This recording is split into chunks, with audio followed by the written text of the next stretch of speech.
in Egypt, we've had, of course, terrible violence, and the military has been attacking the Muslim Brotherhood, and we've got reports that the Muslim Brotherhood is fighting back in some instances.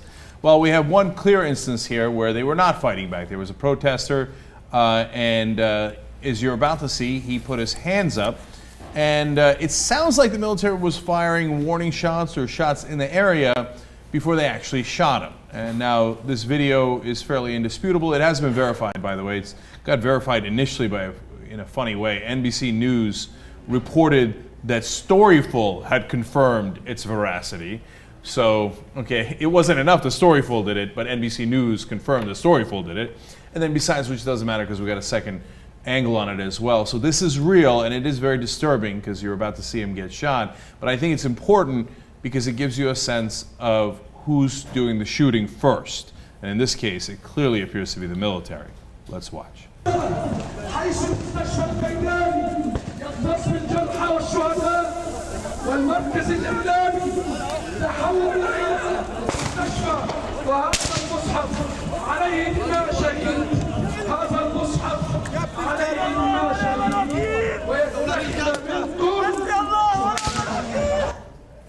All right, that's very disturbing. Now, we've got another video that shows you more of what happened here. Let's watch.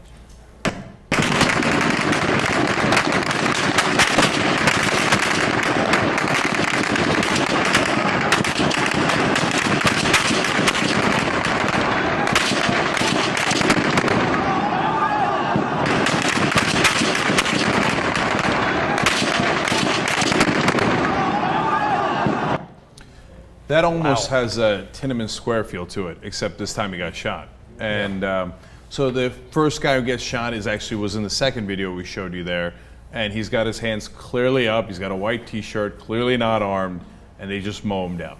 And then that was the guy who was picked up. Yeah, that's right. And then after he gets picked up, the guy who picked him up also shot. Look, when Al Qaeda does it and they hit first responders, I say it's the most heinous thing you can do. Unfortunately, when we do it, the United States government does the drone strikes, sometimes does double taps, kills the first responders. It's the most heinous thing there is. And when the Egyptian military does it, and you see it with your own eyes there.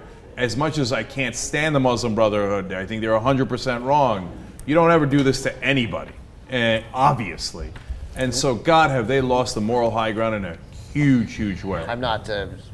Where's the gunfire coming from that we're hearing before the guy gets shot? I mean, they're all standing there. So I saw a longer version of the video, Ben. It's a good question. You see the unarmed protesters walking towards the tanks. The tanks are lined up. They're walking towards the tanks. They don't get anywhere near the tanks. They get close, but not within a danger area. It's not like the tanks are going to be overrun. And they all have their hands up. They're moving on up as they have their hands up. Then you begin to hear the gunfire, and most of them retreat. So it appears that the gunfire is coming from the military, maybe firing over their heads. They retreat, except for that one young guy who remains there, and then they shoot him. We also have to bear in mind that it's unlikely that that confrontation that we were viewing is the only one going on. And of course, you can hear the gunfire from quite a distance. Yeah, but that was so loud. Those guys. I mean, the firing. I don't know, but the firing over their heads makes some degree of sense. Although those bullets are going to go somewhere. But that at least rings true a little. Yeah, and I was reading reports about people are worried that some of the areas that the protesters are sort of congregated in leading into the night, which is going on right now, the Army vehicles were starting to block off streets leading out of that area, and it felt like a trap was being set up for them. Now, so we might be hearing reports in a few hours of more mass violence. And at this point, I don't understand psychologically what the Army is thinking. And there was no threat there. There was no even just perceived threat. Like, you can talk about terrorism as the Army chief did, but I wonder if it's just they feel like the international community isn't going to do anything. So, this is our chance to get back at them. They have these long-held grievances, perhaps. But I don't know. I mean, they're obviously killing unarmed civilians without any provocation.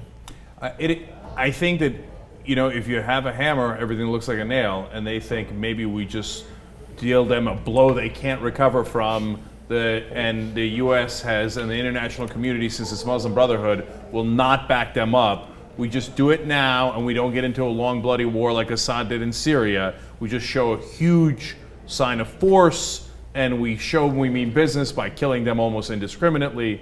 But that is not, in fact, that's exactly what Assad did and wound up in a giant civil war.